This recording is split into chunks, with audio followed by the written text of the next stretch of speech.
Hello friends, welcome back to my channel and my channel name is Praveen Bagde पीके।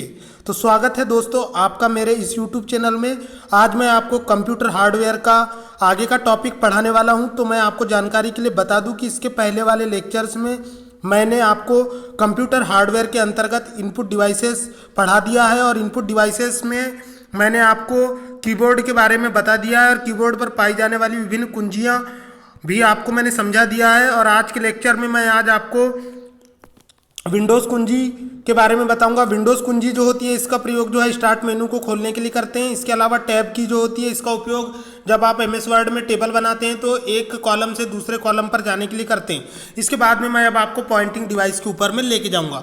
दोस्तों, pointing device वे device होती है जो computer screen पर दिखाई देने वाले कर्सर को एक स्थान से दूसरे स्थान पर ले जाने के लिए प्रयोग की जाती है। इसका प्रयोग मॉनिटर की स्क्रीन पर कर्सर को एक स्थान से दूसरे स्थान पर ले जाने के लिए किया जाता है। कुछ मुख्य रूप से प्रयोग में आने वाली पॉइंटिंग डिवाइस है जैसे कि mouse, track ball, joystick, light pen, touch screen, MICR नहीं होती दोस्तों, ये पॉइंटिंग डिवाइस नहीं होती है।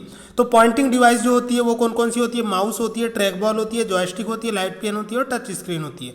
सबसे पहले हम बात करेंगे माउस की। दोस्तों, माउस वह इनपुट डिवाइस होती है जिसका उपयोग हम जो है कर्सर को एक स्थान से दूसरे स्थान पर ले जाने के लिए करते हैं। इसके अलावा जो आपका कर्सर होता है उसके अलावा अगर कोई कंप्यूटर स्क्रीन पर कोई ग्राफिक दिखाई दे रहा है तो उस पर क्लिक करने के लिए भी माउस का उपयोग किया जाता है। इसके अलावा मैं आपको जानकारी के लिए बता दूं कि इसका उपयोग टेस्ट की पोजीशन दर्शाने वाले ब्लिंक पॉइंटर को एक स्थान से दूसरे स्थान पर ले जाने के लिए करते हैं। इसके अलावा माउस की खोज जो है प्रगलस इंजेलबर्ट ने किया था। माउस की खोज किसने किया था? प्रगलस इंजेलबर्ट ने किया था। ये पॉइंट आपको याद रखना है, ये सीपीसीटी के लिए बहुत ही महत्वपूर्ण है।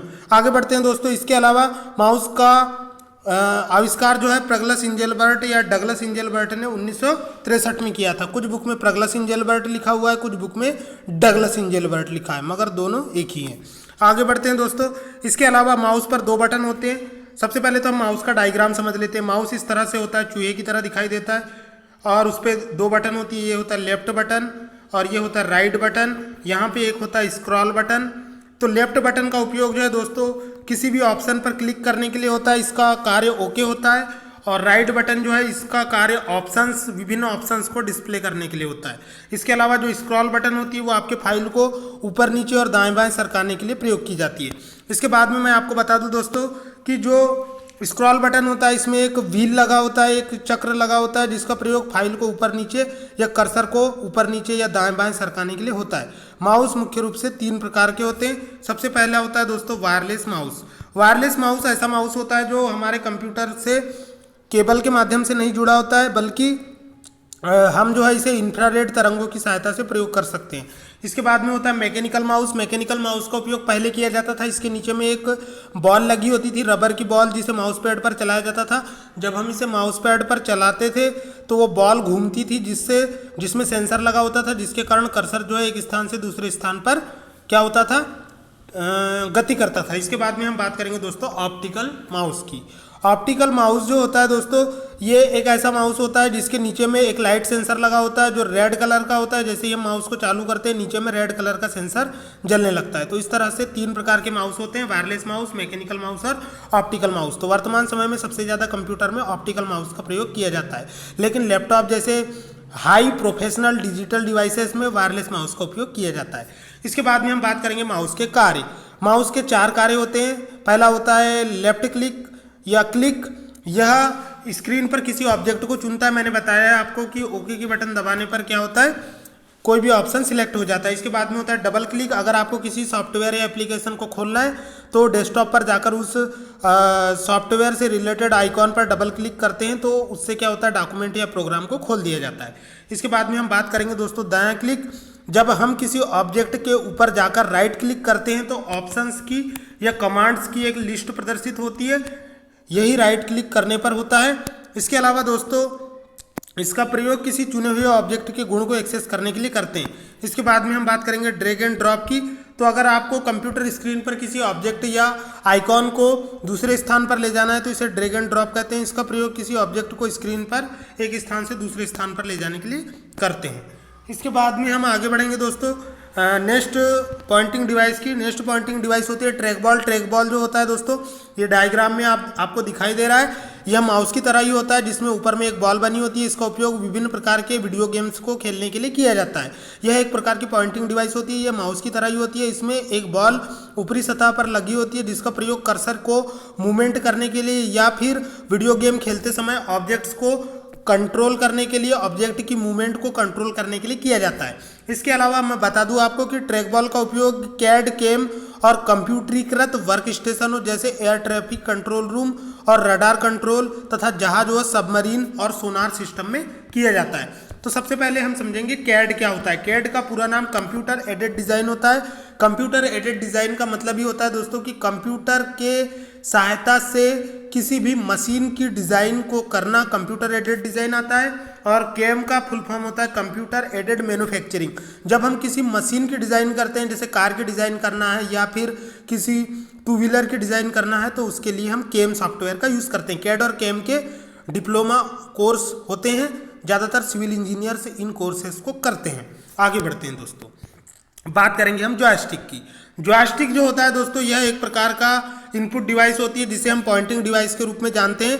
जिस तरह से आपकी फोर व्हीलर में गियर को चेंज करने के लिए गियर बॉक्स लगा होता है और उसमें एक लंबा घुंडीनुमा गियर लगा होता है, ठीक उसी प्रकार से उसी संरचना में एक डिवाइस होती है जो पॉइंटिंग डिवाइस होती है, जो कंप्यूटर में प्रयोग की जाती है, जिसे हम जॉयस्टिक कहते हैं। जॉयस्टिक का अगर हम संधि विच्छेद करें तो ये जॉय प्लस स्टिक शब्द से मिलकर बना होता है। जॉय का मतलब होता है आनंद और स्टिक का मतलब होता है छड़ी, आनंद की छड़ी।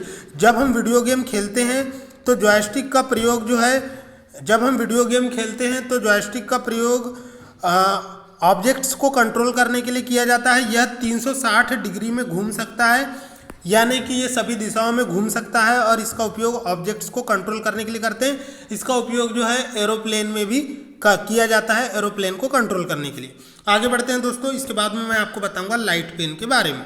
लाइट पेन भी एक प्रकार की पॉइंटिंग डिवाइस होती है। यह हाथ से चलाई जाने वाली इलेक्ट्रो ऑप्टिकल पॉइंटिंग डिवाइस होती है, जिसका प्रयोग विभिन्न प्रकार के ग्राफिक्स और ड्राइंग को बनाने के लिए किया जाता है।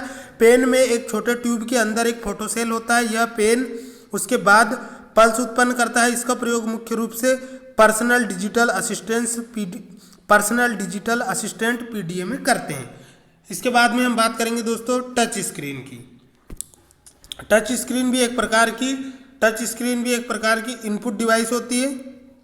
इसका उपयोग एटीएम मशीनों में किया जाता है। आप लोगों ने देखा होगा, यह एक इनपुट डिवाइस है। इसमें उपयोगकर्ता को तब इनपुट लेता है जब उपयोगकर्ता अपनी उंगलियों से कंप्यूटर स्क्रीन पर टच करता है या एटीएम की स्क्रीन पर टच करता है तो रिलेटेड ऑब्जेक्ट सिलेक्ट हो जाता है। इसका उपयोग एयरलाइन रिजर्वेशन, बैंक, सुपरमार्केट और मोबाइल में किया जाता है।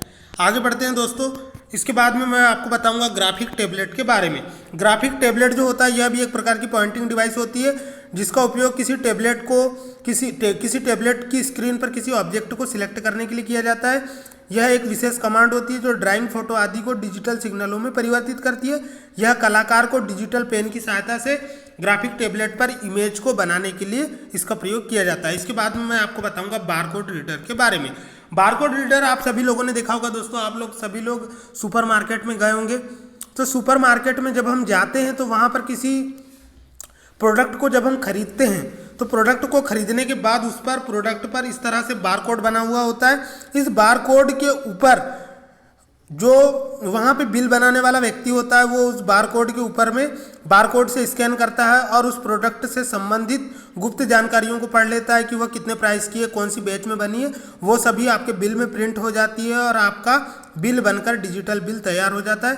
तो बारकोड रीडर एक प्रकार की इनपुट डिवाइस होती है जो क्या करती है, किसी भी प्रोडक्ट के ऊपर में बने हुए बारकोड को पढ़ती है और उससे संबंधित बिल को बना लेती है। आगे बढ़ते हैं दोस्तों, इसके बाद में हम बात करेंगे OCR की। OCR का पूरा नाम ऑप्टिकल कैरेक्टर रिकॉग्निशन होता है और MICR का पूरा नाम मैग्नेटिक इंक कैरेक्टर रिकॉग्निशन होता है। तो यह भी एक प्रकार की इनपुट डिवाइस है जिसका उपयोग कागज पर बनाए गए चिन्हों को पढ़ने के लिए किया जाता है। यह कागज पर प्रकाश की किरण को छोड़ता है और प्रकाश की किरण जिस चिन्ह पर पड़ती है उस चिन्ह को OMR रीड करके कंप्यूटर को इनपुट कर देता है। इसके अलावा दोस्तों ऑप्टिकल मार्क रिकॉग्निशन की सहायता से हम जो है आपकी OMR शीट को भी रीड कर सकते हैं। जैसे अगर आप कोई PSC UPSC का एग्ज़ाम देते हैं जिसमें आप अगर किसी भी OMR शीट को अगर आपको पढ़ना होता है तो उसमें ऑब्जेक्टिव टाइप के उत्तर पुस्तिका होती है जिसमें आप 4 गोलों में से एक गोले को काला करते हैं, तो उसे पढ़ने के लिए OMR मशीन का उपयोग किया जाता है। इसके बाद में होती है दोस्तों OCR मशीन जो होती है इसका पूरा नाम ऑप्टिकल कैरेक्टर रीडर होता है। यह OMR का ही विकसित रूप है। यह केवल साधारण चिन्हों को ही नहीं बल्कि प्रिंट किए गए या हाथ से साफ साफ लिखे अक्षरों को भी पढ़ लेता है। इसके बाद में हम बात करेंगे दोस्तों मैग्नेटिक इंक कैरेक्टर रिकॉग्निशन की। Magnetic ink character recognition MICR का फुल फॉर्म होता है। यह भी एक प्रकार की इनपुट डिवाइस होती है। इसका उपयोग बैंक में किया जाता है। मैग्नेटिक इंक कैरेक्टर रिकॉग्निशन यह सूचनाओं को मैट्रिक्स के रूप में उनके आकार का परीक्षण करता है और उसके बाद उन्हें रीड करता है। इसमें आयरन कण होते हैं जो इन कणों को मैग्नेटाइज किया जाता है और इस प्रकार की स्याही को चुंबकीय स्याही कहते हैं, जो आपके ATM कार्ड पर लगी होती है जिसमें आपकी गुप्त सूचनाओं को स्टोर रखा जाता है, आपकी पर्सनल इन्फॉर्मेशन को। इसका प्रयोग बैंक में और चेक में छपे मैग्नेटिक इनकोडिंग संख्याओं को पहचानने और प्रोसेस करने के लिए किया जाता है। इसके बाद में होता है दोस्तों smart card reader.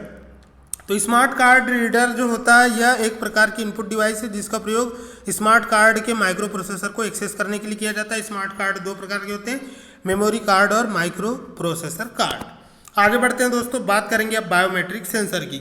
Biometric sensor एक प्रकार की इनपुट डिवाइस होती है जिसका उपयोग किसी व्यक्ति की उंगलियों के निशान को पहचानने के लिए करते हैं। इसका प्रयोग किसी संगठन में कर्मचारी या संस्थान में विद्यार्थियों की उपस्थिति दर्ज कराने के लिए किया जाता है। बायोमेट्रिक बहुत शुद्धता पूर्वक एवं दक्षता पूर्वक कार्य करता है। इसका प्रयोग सुरक्षा के उद्देश्य से किया जाता है। इसके बाद में जो स्कैनर है और जो अदर टॉपिक है, बाकी जो इनपुट डिवाइस है दोस्तों मैं आपको अगले लेक्चर में पढ़ाऊंगा। तो अगर आपको मेरे वीडियोस अच्छे लग रहे हैं तो प्लीज़ कमेंट करके बताएं, तभी मैं आगे के वीडियोस आपके लिए बनाऊंगा। ठीक है दोस्तों, तो यह मेरा वीडियो आपको कैसा लगा कमेंट करके जरूर बताएं। तब तक के लिए जय हिंद, वंदे मातरम, खुदा हाफिज दोस्तों।